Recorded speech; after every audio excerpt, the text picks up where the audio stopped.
Agent Intel. How many people love making 100 calls a day? Love it. You know we don't supply health wellness. You're on your own on that. Psychiatric, everything. No, actually, there's nothing wrong with making 100 phone calls a day. It's part of what we do. It's part of how you kind of get dialed in and get your work ethic going. And it's a good thing. But one of the things I've always kind of strived to do is be as efficient as possible. Try to make your time work. Really just kind of get the most out of your time and your efforts and your money too. So we're going to start out with something. I did this when I first started back with Gerard. Gerard gave me lots of direction on how to work with health insurance. Not really. I love him. He's a great guy. We love Gerard. But yeah, he kind of threw me into the fire and said, try this, do this. And he would give me a lot of little options and ideas and stuff like that. This was, I would go to Home Depot parking lots and Menards and Lowe's, and I would go around the parking lot and I would put this in the window of the door of the van. Now, if you do that, how many calls are you going to get? 1 in 100, maybe? But what I do is I take a picture of every van that I put a card in, and then sometime during that day, I call that number up and say, hey, I'm Tom Reid. I left a card on your van. I do health insurance. They're a little more receptive because now they kind of, all of a sudden, they get your phone call, the card, and they put it together. And generally, I try to find vans that aren't corporate, aren't corporate vans. Usually, you can find those because they have like a number on them that says van number, something like that. But you can find them in anything from these really nice vans to some of the really junky vans that you'd be surprised. The guy just, has a magnet sign on the back of his van and it works.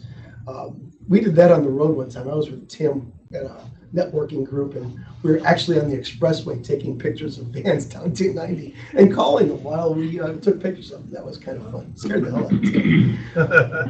But that it works out very well. It gives people a chance so you can use it. It's HST. You go to the. I know we had these. I think we still have them available. On the flip side, you can have your number printed on it, or you get one of those little stampers and you can stamp your name and number on the back of it too. Works out very nice. Something similar to this is really good to do at dental offices.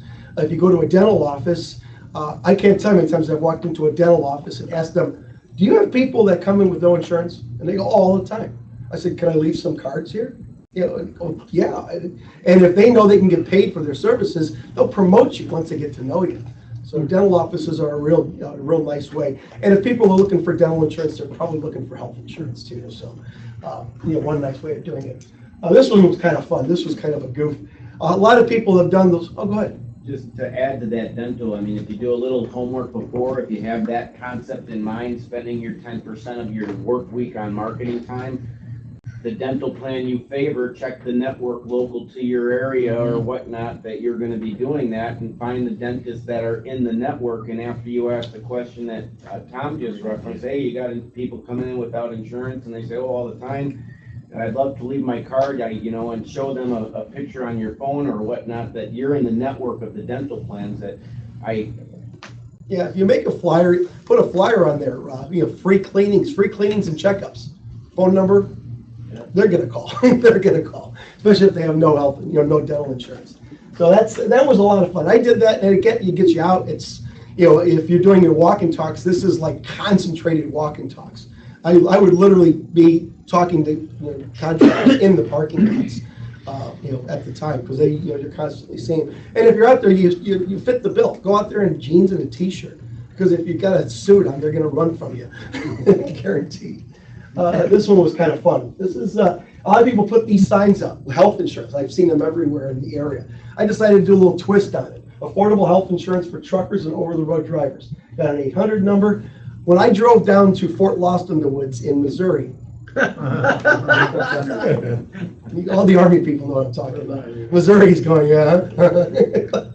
My daughter was doing basic training. I took a run down from here on 55, and then I shot back up over through Kansas City.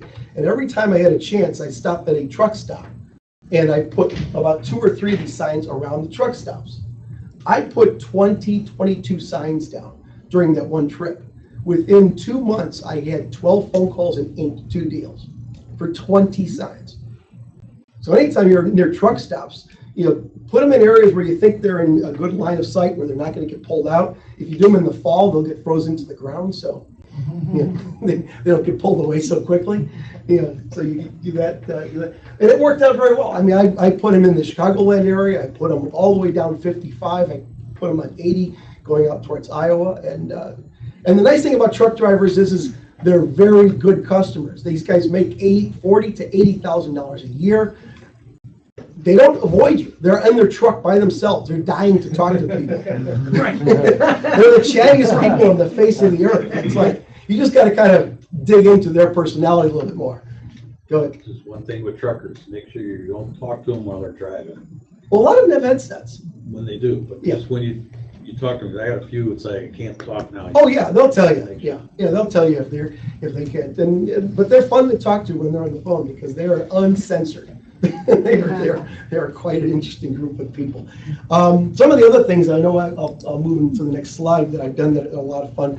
A lot of people do magazines. Try to do targeted magazines. There's a lot of industry magazines out there for realtors, for law firms, for accountants, for construction people. Let me get this real quick. I'm not in it yet, but I attended their event. If you go to a place, this is called the Who's Who for Contractors. I'm not sure where the camera's at. Right there, okay, good. The Who's Who for Contractors. It's basically a list of contractors. But what they also do is they have events all over the country for networking. And you can actually get a table for those events. And if you're an advertiser in there, the table is free. The last event that they had in Oak Brook had 1,600 contractors show up at their Who's Who event. It was unbelievable. And all you have to do is just become an advertiser, and then you can set up a table. There's industry magazines for real estate, for law firms. Also, try not to get a little bit more creative. Have some fun too. Golf outings are a great way to promote your name. I mean, you go to a golf outing. If they're doing a fundraiser at the golf outing, I did this for a law firm. I went to the DuPage County Bar Association. These attorneys love to have fundraisers to make themselves feel better about themselves. So what they do is, I donated a gift basket for about, it was like 4 bottles of wine, and I put, Tom Reid Healthcare Solutions, donation, blah, and they bid on it and so forth. But it gave me has anybody tried to call an office and just solicit them? How far do you get? I mean, you can't even get past the secretary. It's just brutal. So, but if you're sitting there and if you say, hey, I'll go to your fundraiser and donate something, all of a sudden they're like, oh yeah, come on board, enjoy, let's party. And next thing you know, you're talking to a dozen lawyers. And usually they bring other law offices because some law offices have a specialty in this field, but they'll have somebody who does this, this, or this. So that's how that works out. So fundraisers, golf outings are a great way to promote yourself and try to get your name out there by donating something that you can put your name and telephone number on. That can be auctioned off. To find these places, there's a website called eventbrite.com. So if you go on there, you can find all kinds of local events and national events at Eventbrite. One little tidbit about myself, I hate, every time I do something, I promote myself. If I'm going to a laundromat, I want to find out who owns the laundromat and if they're looking for health insurance. I had to have a transmission work done one time. I called 3 transmission companies and asked them about their health insurance first before I told them that I had a transmission problem that I needed help with. When they said, hey, I'll talk to you, okay, guess what? I got a transmission problem. Can I come and see you? Now I've got 2 things going on. I've got my transmission getting fixed and they want to talk to me. And people like doing business with people that they know, especially when you're local. You get in a lot of these towns like Wheaton and Elmhurst and throughout the country. I cannot tell you. I tried to do a group call for a lady up in Wisconsin. And in fact, I'll probably have to pass the lead on to somebody because she was like northeast is Wisconsin, and she's looking for somebody to do group health insurance for her. She goes, where are you from? I'm in Chicago. And she goes, I want somebody that I can walk to so I can wring his neck when I have problems. But there's people out there that like that. They want somebody local. They like doing local business. So that's one of the things that that you just got to kind of look out for. And if you get a lead like that, sell it off. Call an agent up and say, I got a great lead for you. Give me $25 for some lead credits or whatever. And you go and do that. Next one. This was a little brainchild I had of mine. Oh, I forgot about this. Engagement. Okay, this is a little brainchild I came up with. About a year or so ago, I wanted to figure out how I can network with people a little bit more, bring my customers in a little closer, and bring in potential customers. So I created a website called IGotSomeone.com.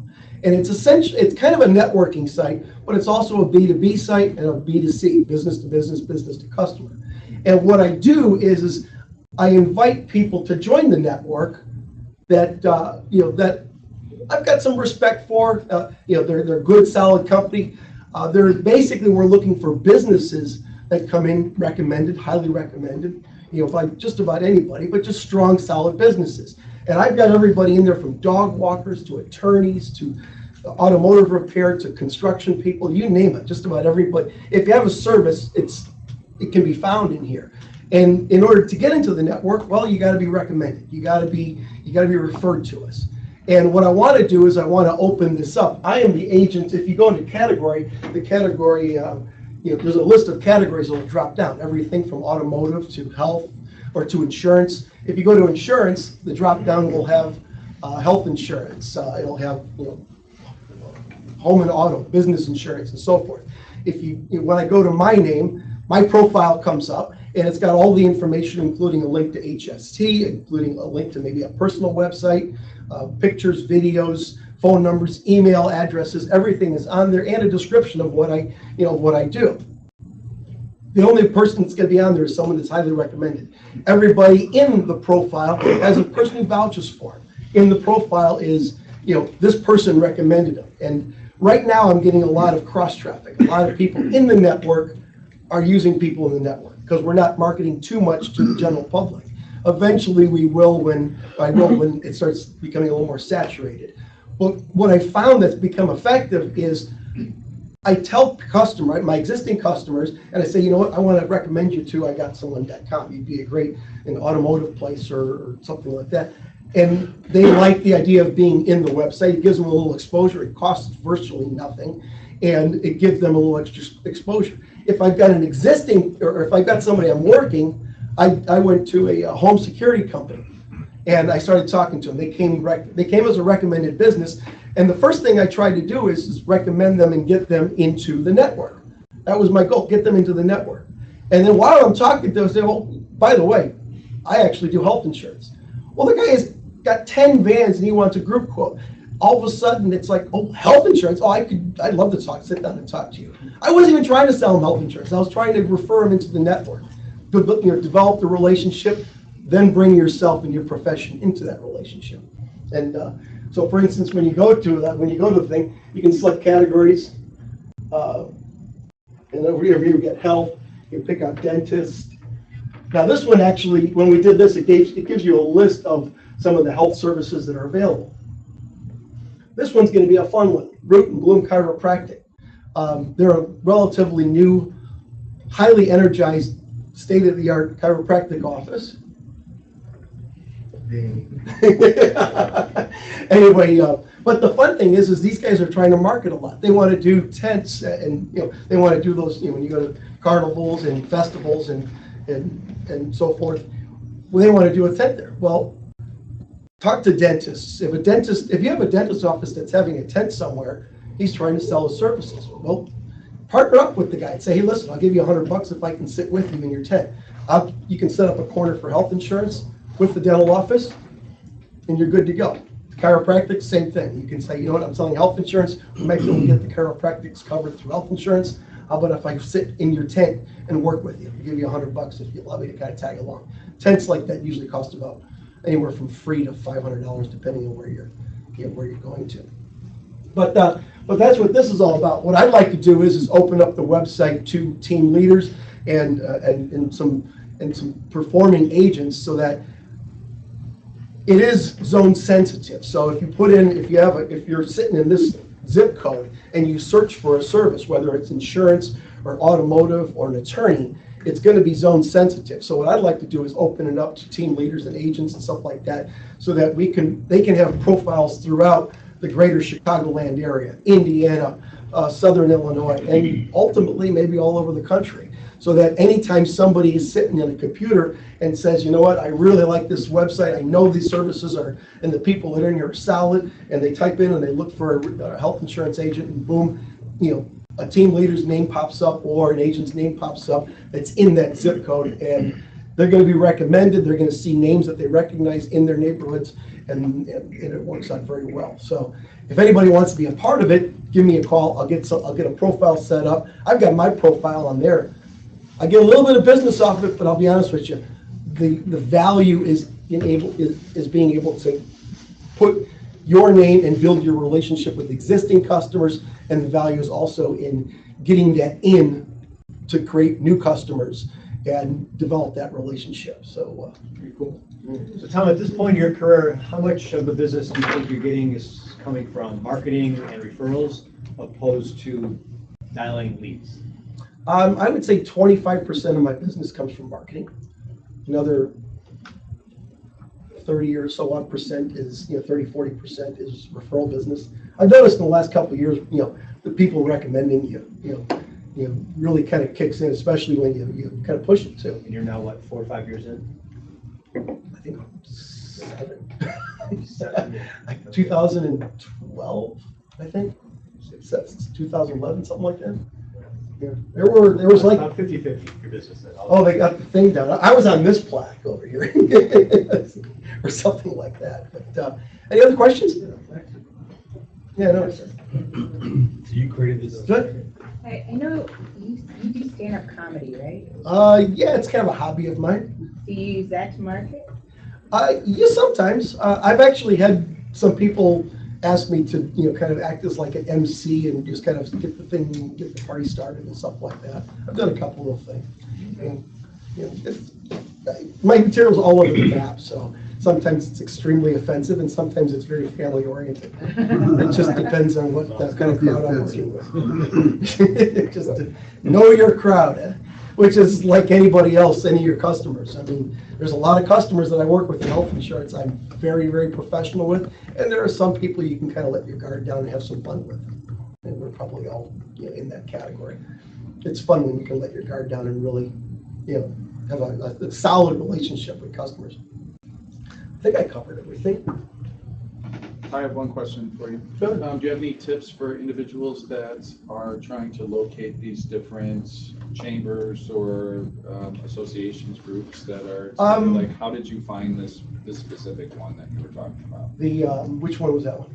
The one that has these different organizations attached to us? Well, Eventbrite is one way I found. In fact, this I found on Eventbrite. Okay. I was going through Eventbrite, and it had it was a who's who contractor. They had 80 contractors with tables, and the weirdest thing was that there was not one person there selling health insurance. There was one company out there that was selling, property and casualty and business insurance, but there wasn't one table for health insurance. And I was like, wow, I can't believe it. And there wasn't one. Does anybody know of anybody who does website development? Yeah. We've actually got one in here. But my point, there wasn't one person in there. I mean, all those businesses and not one table for website development. I was floored. I was absolutely floored. But you got that. Kind of hunt around. Just pull up when you just look on the internet and pull up, organizations, like legal or something like that. And like I said, DuPage County has bar associations. I know realtors have all kinds of events and also subdivisions. If you see a subdivision that might, you might want to check that one out too, because a lot of subdivisions or complexes, I know if you can figure it out. I've never really tried it, but Del Webb. If you can get your name circulating at Del Webb, that's nothing but tons and tons of people that talk to other people all day long. These people have nothing to do but talk and socialize. So go to a Del Webb, do a seminar for managing Medicare supplement or something like that, and you'd be so. There's one out in Huntley. I think there's one out in Naperville. I don't know, but they're everywhere. I mean, they've been around since the 70s. Anybody? Good? This is a great start.